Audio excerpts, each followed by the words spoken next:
پوچھا تھا کہ اللہ تبارک و تعالی شکل و صورت سے پاک و صاف ہے، لیکن سنا ہے کہ بروز قیامت اس کا دیدار بھی ہوگا، اور سنا ہے کہ عرش زمین پر آ جائے گا اور اللہ تعالیٰ عرش کے اوپر جلوہ افروز ہوگا، اس کی کرسی بھی ہوگی اور اللہ کی پنڈلی بھی ظاہر ہوگی، جس کو دیکھ کے نمازی سب سجدے میں گر جائیں گے، اور جنہوں نے سجدہ نہیں کیا تھا وہ اکڑ کے رہیں گے، وہ سجدے پہ قادر نہیں ہوں گے۔ تو کیا مسئلہ ہے؟ دیکھیں، اللہ تبارک و تعالیٰ نے ایک آیت میں یہ سارا مسئلہ حل فرمایا، لیسا کمثلہ شیء، اللہ تبارک و تعالیٰ کی مثل کوئی شے نہیں ہے، لہٰذا ہماری شکل و صورت ہے، ہم جسم رکھتے ہیں، اللہ تعالیٰ اس سے پاک و صاف ہے، نوار ذات سے ہم ایک جگہ پر نظر آ سکتے ہیں، اللہ تبارک و تعالیٰ جگہ سے اور ڈائریکشن سے پاک و صاف ہے۔ میں آپ کے فرنٹ پر ہوں گا، کسی کے دائیں، کسی کے بائیں، کسی سے نیچے، کسی کے اوپر ہوں گا، تو یہ 6 ڈائریکشنز ہماری ہوتی ہیں، لیکن اللہ تبارک و تعالیٰ کے لیے ڈائریکشنز بھی ثابت نہیں، کیونکہ یہ بھی مخلوق ہیں اور اللہ تعالیٰ اس سے پہلے بھی تھا، تو اس کے لیے کوئی ڈائریکشنز نہیں ہوتی ہیں۔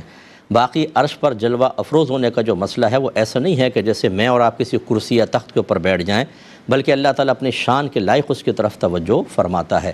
کرسی سے مراد عین وہ کرسی نہیں ہے، بلکہ اس کو سلطنت کہا ہے، اللہ تبارک و تعالیٰ کی حکومت سے اس کو تعبیر کیا ہے، اور پنڈلی سے مراد اللہ تبارک و تعالیٰ کی طرف سے قائم کردہ شدت سے اس کی تعبیر کی گئی ہے۔ تو جو قرآن و حدیث میں اللہ تبارک و تعالیٰ کے لیے ظاہری الفاظ آتے ہیں، ان کے معانی مثل انسان کے یا انسانی عوارضات کے مطابق لینے سے آپ کا اعتقاد اور عقیدہ خراب ہوگا۔ ہمیشہ جو ہمارے اکابرین نے اس کی تفاسیر بیان فرمائی اور ان میں تعویلات کی ہیں، لیسا کمثلہ شیء کی روشنی میں، تو وہ وہی ہیں جو میں نے آپ کی خدمت میں ذکر کی۔ اللہ کا دیدار ہوگا، لیکن وہ سمت سے پاک و صاف ہوگا، وہ شکل و صورت سے پاک و صاف ہوگا، اور ہزارہا پردوں میں ہوگا، کیونکہ اللہ تبارک و تعالیٰ کی تجلی کوہ طور برداشت نہیں کر سکا، وہ بھی ہزاروں پردوں میں اللہ نے تجلی فرمائی تھی، پہاڑ رزہ رزہ ہو گیا، تو آپ اور میں انسان کیسے برداشت کریں گے؟ لیکن کس طریقے سے ہوگا اس کی کیفیت کو ابھی کوئی نہیں بیان کر سکتا۔ ہمارے علماء نے فرمایا کہ جب دیکھیں گے تو پھر آپ کو بتا دیں گے، لیکن یہ حق ہے، نبی کریم نے فرمایا تم بروز قیامت اپنے رب کو بالکل ایسے دیکھو گے جیسے